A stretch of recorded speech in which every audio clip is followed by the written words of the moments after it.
Olá, sejam todos muito bem-vindos a mais um podcast da reunião de estudo do Evangelho do Grupo Espírita Irmão Áureo.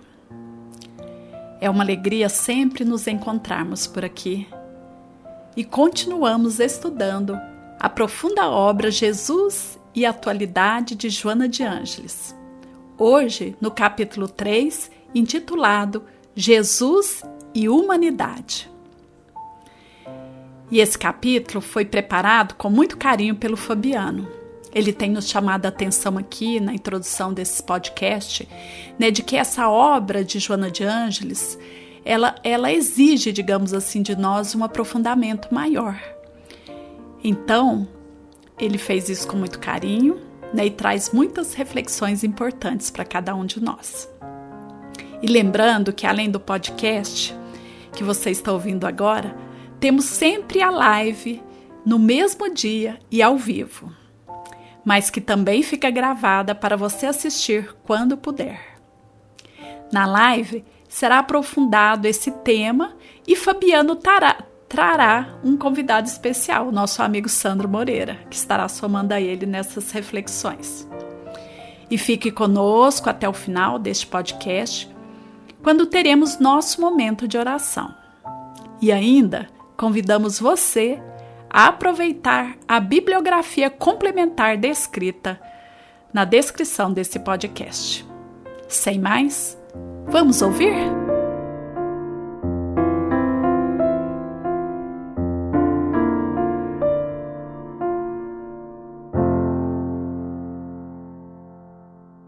Olá a todos!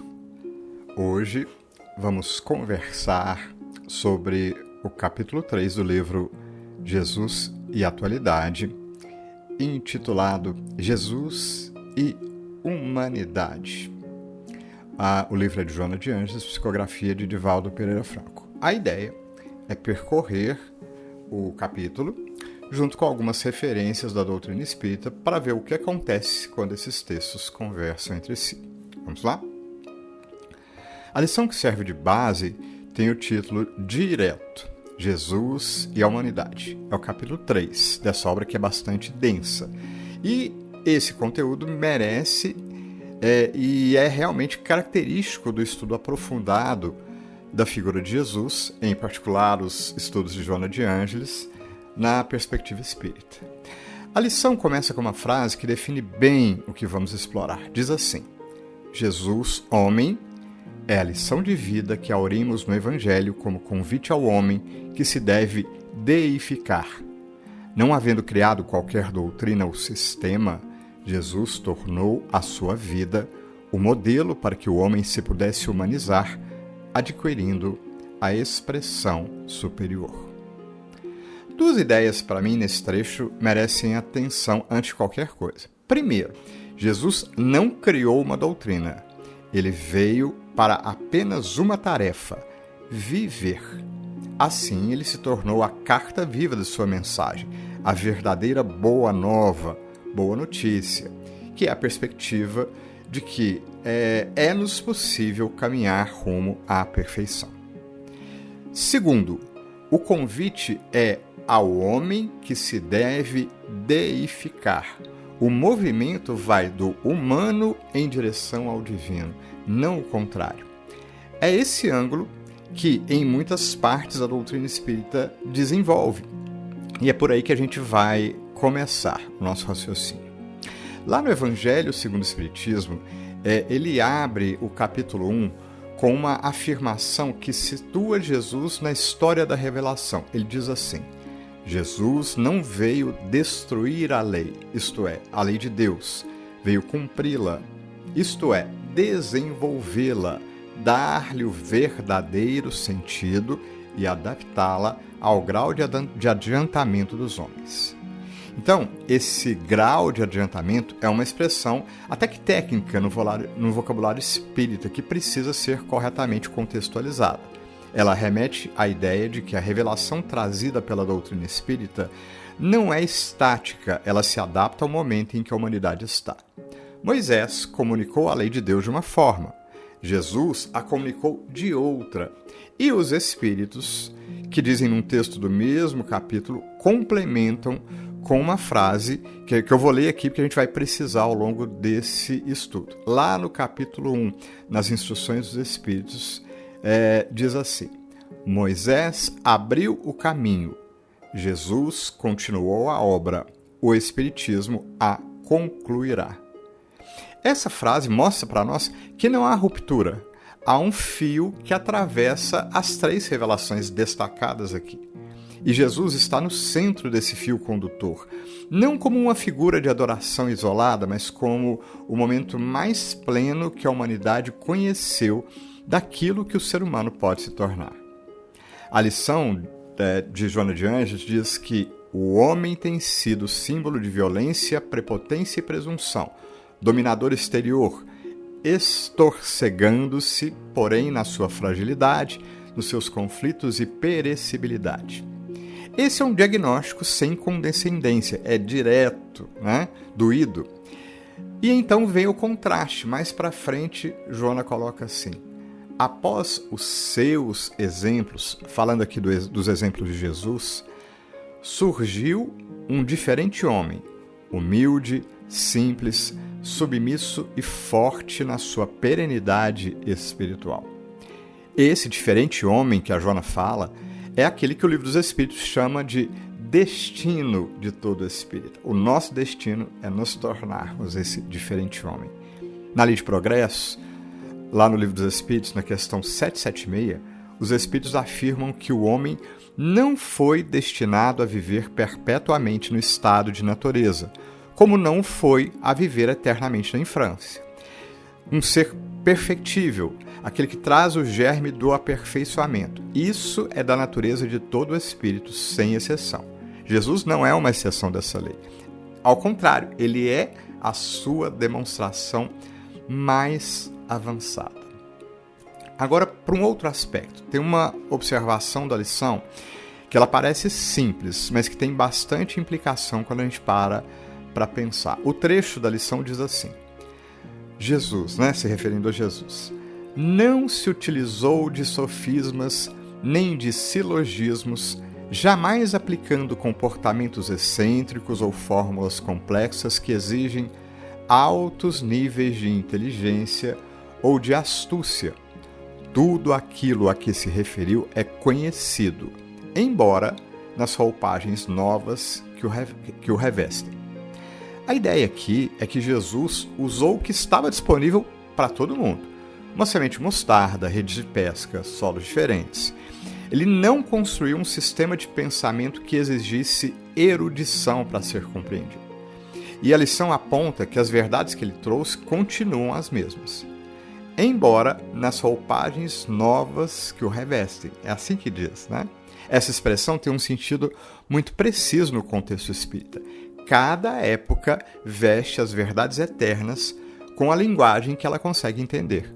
O Espiritismo é uma dessas roupagens. Por exemplo, o Sermão da Montanha ilustra bem isso. A lição o descreve como algo que inverteu o convencional e aceito sem discussão, exaltando a vítima inocente ao invés do triunfador arbitrário, o esfaimado de justiça, de amor e de verdade em desconsideração pelo farto e ocioso dilapidador dos dons da vida. Isso é uma inversão de valores que não precisava de filosofia para ser compreendida, apenas de uma honestidade intelectual, bom senso. O Evangelho segundo o Espiritismo, no capítulo 11, diz algo que resume essa dimensão que a gente vai chamar aqui de dimensão da pedagogia de Jesus. A gente encontra lá nas instruções dos Espíritos, mais uma vez, capítulo 11 do Evangelho segundo o Espiritismo. O amor resume a doutrina de Jesus toda inteira. Em sua origem, o homem só tem instintos. Quando mais avançado, tem sentimentos. E o ponto delicado do sentimento é o amor. Não o amor no sentido vulgar do termo, mas esse sol interior que concentra em si todas as raias do sentimento. A gente foi buscar lá na obra Caminho, Verdade e Vida, do Emmanuel, a psicografia do Chico, no capítulo 41, que acrescenta uma perspectiva que vai ampliar essa ideia. ele fala sobre a regra áurea, né? E Emmanuel observa que o princípio de amar o próximo como a si mesmo não era novo no tempo de Jesus. Ele já era encontrado nos gregos, nos persas, nos hebreus, inclusive. A diferença é que Jesus não apenas enunciou. Emmanuel diz assim: a regra áurea é a novidade divina, porque Jesus a ensinou e exemplificou, não com virtudes parciais, mas em plenitude de trabalho, abnegação e amor, à claridade das praças públicas. Então, olha só, a novidade estava no testemunho, não na formulação da ideia. Agora, voltando na lição, no capítulo 3, ela tem uma passagem que a gente precisa ler com muito cuidado, porque ela descreve algo que Jesus faz e que talvez seja sua contribuição mais radical para o pensamento humano. Vamos voltar na lição. Joana diz assim: igualmente, é o homem que mais se identifica com Deus. Nunca se lhe refere como se estivesse distante ou fosse desconhecido ou temível. Apresenta-o em forma de amor, amável e conhecido, próximo das necessidades humanas, compassivo e amigo. Reformula o conceito mosaico e atualiza-o em termos de conquista possível, aproximando os homens dele pela razão simples de ele estar sempre próximo dos indivíduos que se recusam a doar-se-lhe em amor. Aqui o conceito mosaico de Deus era de uma presença majestosa e temível, o Deus dos trovões no Sinai, da lei rigorosa, da punição exemplar. Jesus chama esse mesmo Deus de Abba, que é uma palavra íntima que uma criança usa para se dirigir com muito amor ao Pai. Essa mudança de vocabulário não é pequena, ela reflete uma mudança inteira na relação que o ser humano pode ter com o sagrado. E o Livro dos Espíritos tem uma parte que começa exatamente por aqui. Na verdade, ele começa o corpo das perguntas por aqui, né? A primeira questão, que é Deus? Recebe dos Espíritos uma resposta que é ao mesmo tempo filosófica e afetiva. Deus é a inteligência suprema, causa primária de todas as coisas. E a questão 11, também do Livro dos Espíritos, capítulo 1, primeira parte, desenvolve isso de forma importante. Os Espíritos respondem: quando não mais tiver o espírito obscurecido pela matéria, quando, pela sua perfeição, se houver aproximado de Deus, o homem o verá e compreenderá.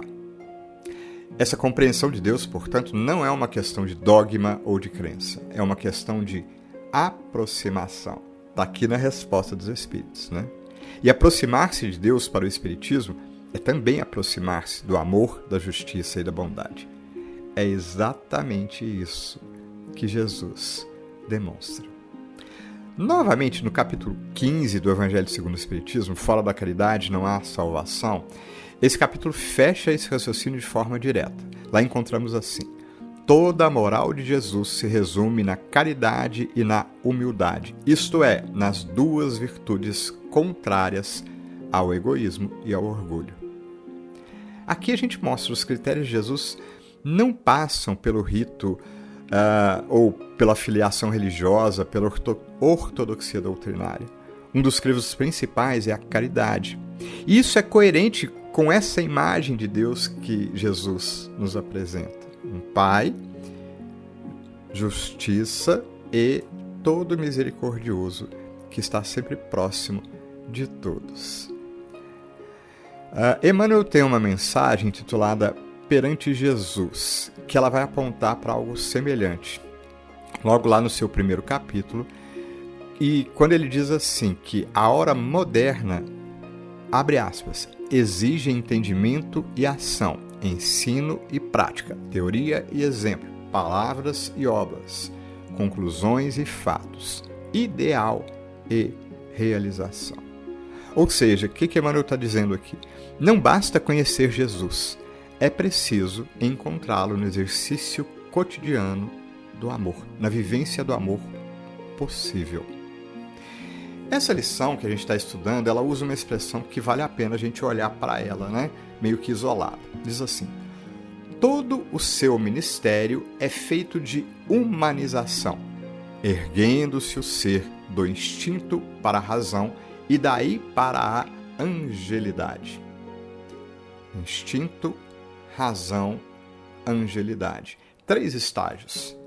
São categorias que a doutrina usa de formas diversas, mas que aqui descrevem um arco evolutivo. O ser que reage aos impulsos, o ser que reflete e escolhe, o ser que ama sem condição. Jesus não descreveu essa ideia, esse arco evolutivo em forma de teoria. Ele o percorreu visivelmente e, ainda mais, o fez na presença de todo mundo, de muitas pessoas, o tempo inteiro. O que é significativo na descrição que essa lição faz é o equilíbrio entre ação e contemplação. O texto diz que Jesus nega o mundo sem o maldizer, abençoando-o nas maravilhosas paisagens nas quais atende a dor e deixa-se mergulhar em meditações profundas sob o faiscar das estrelas luminíferas do infinito. Há aqui uma dualidade que não é contradição. Ele estava no mundo sem ser do mundo, para a gente parafrasear o capítulo 2 do Evangelho segundo o Espiritismo. Lá encontramos assim: para quem se coloca pelo pensamento na vida espiritual, que é indefinida, a vida corpórea se torna o que ela realmente é, uma viagem curta e penosa. As vicissitudes e tribulações dessa vida não passam de incidentes que ele suporta com paciência. Lá no Livro dos Espíritos, na Lei de Progresso, na parte 3, tem uma pergunta bem direta. Kardec pergunta assim aos Espíritos: a força para progredir áurea o homem em si mesmo ou o progresso é apenas fruto de um ensinamento exterior? A resposta é curta e direta. Diz assim: o homem se desenvolve por si mesmo naturalmente. E acrescenta ainda que os mais adiantados auxiliam os outros pelo contato social, não pela imposição, mas pela presença. Esse é o papel de Jesus na visão espírita. Não um ser que salva de fora, mas um ser cuja presença e cujo exemplo exercem sobre a humanidade uma influência que vai se tornando inteligível ao longo do tempo. E aqui a lição diz assim: Jesus, na humanidade, significa a luz que a aquece e a clareia. Os 2 verbos aqui são escolhas deliberadas da autora. Aquecer é do domínio do afeto. Clarear é do domínio da inteligência. O que Jesus traz opera nos 2 sentidos. A obra Ave Cristo, de Emmanuel, num dos seus capítulos mais tocantes, tem uma frase colocada por um de seus personagens que sintetiza esse aspecto. Diz assim: nosso mestre padeceu na cruz por sentir-se o irmão maior da humanidade, necessitada não de força bruta, mas de amor e de compreensão. Essa noção de irmão maior é muito precisa. Não um ser de outra ordem lá em cima, mas alguém que já percorreu os caminhos que a gente ainda percorre ou tenta percorrer na atualidade. E aí, já caminhando para o final, a gente vê que a lição se encerra com uma palavra pouco comum: cristificando-te. O trecho completo é assim: cabe-te agora esquecer por momentos das tuas pequenezes e recebê-lo, receber a Jesus. Assim, cristificando-te no logro da tua realização plena e total. Cristificar-se não é uma expressão de culto, é uma expressão de processo. Significa tornar-se gradualmente semelhante ao que Jesus foi, não no sentido de imitação externa, mas no sentido de internalizar os valores que ele demonstrou. A doutrina espírita tem um vocabulário para isso. Lá no Evangelho segundo o Espiritismo, capítulo 17, Sede Perfeitos, a doutrina dedica boa parte do texto a desfazer uma possível ilusão sobre o que Jesus pediu quando disse: sede perfeitos como perfeito é vosso Pai Celestial. Kardec comenta assim: aquelas palavras, portanto, devem entender-se no sentido da perfeição relativa a de que a humanidade é suscetível. Em que consiste essa perfeição?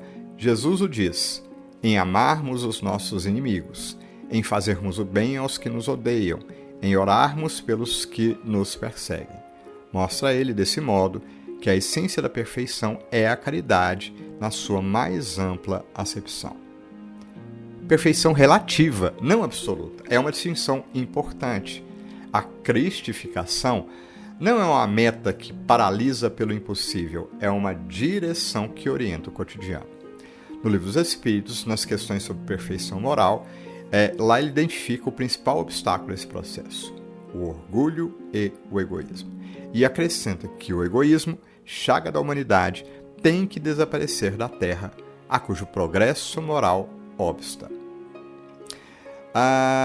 Numa obra de Emmanuel chamada Perante Jesus, tem um capítulo chamado Resposta em Jesus, que a gente pode ler como uma síntese prática desse processo de cristificação.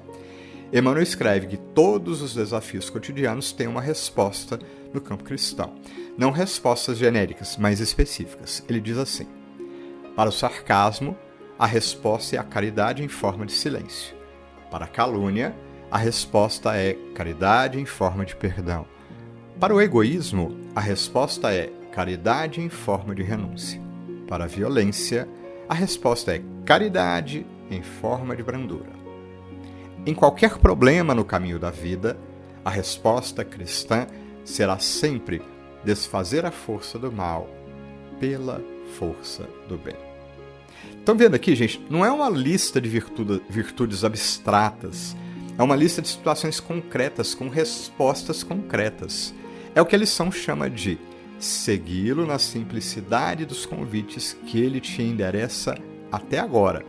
Convites que estão no conteúdo das mensagens, ainda vivos, quão ignoradas.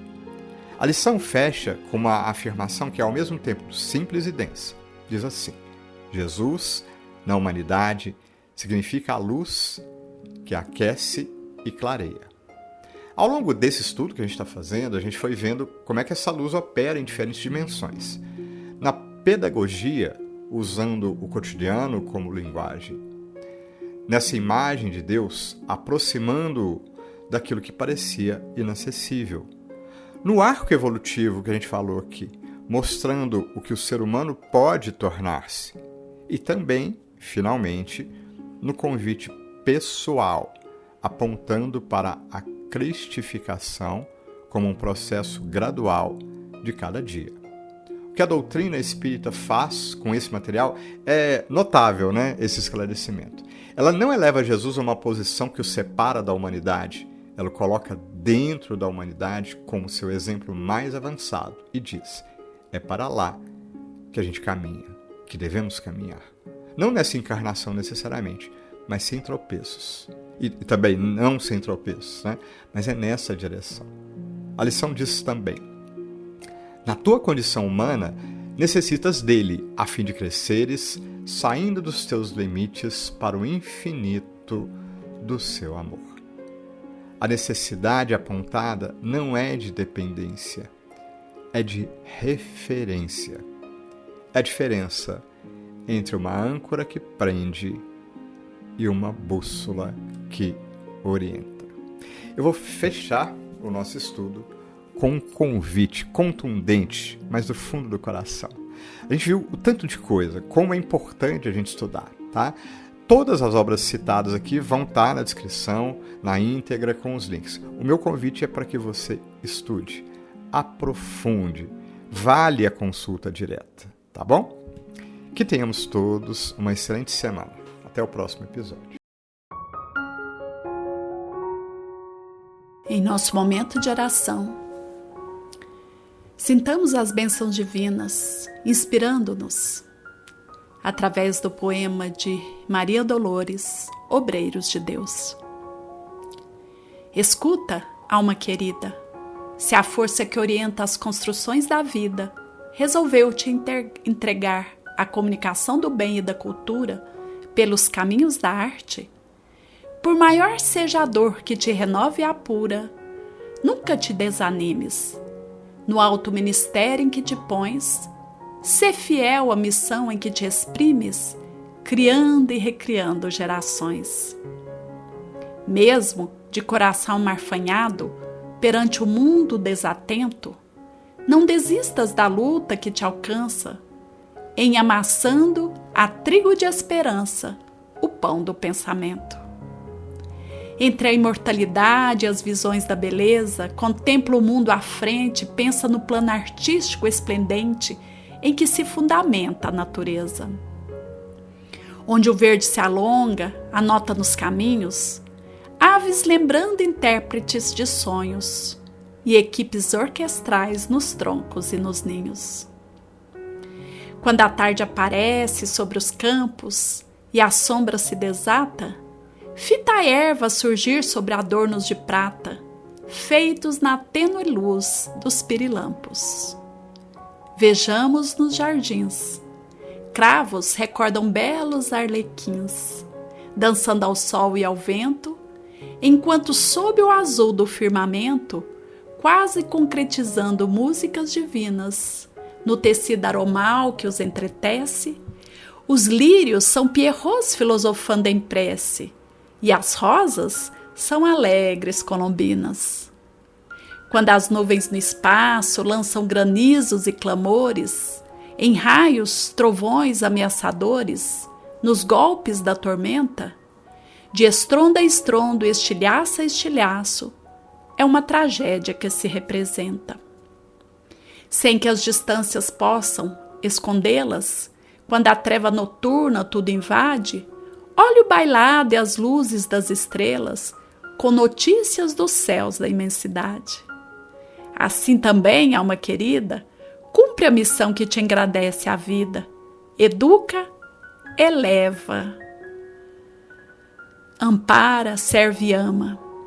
Arte é divina chama, realeza sem plebeus, e artistas que se dão ao trabalho fecundo de aliviar a dor e melhorar o mundo são obreiros da paz com mensagens de Deus. Então que a divina bondade nos inspire e que possamos sentir toda essa bênção da natureza, a falar de Deus em sua obra e sentirmos também que cada um de nós somos executores dessa graça, dessa beleza divina e estejamos atentos a tudo. Agradeçamos a oportunidade do momento, agradeçamos a oportunidade do estudo e das reflexões. E lembremos de Jesus junto à humanidade. E sintamos sua luz a refletir sobre todos nós. E que assim possa ser sempre.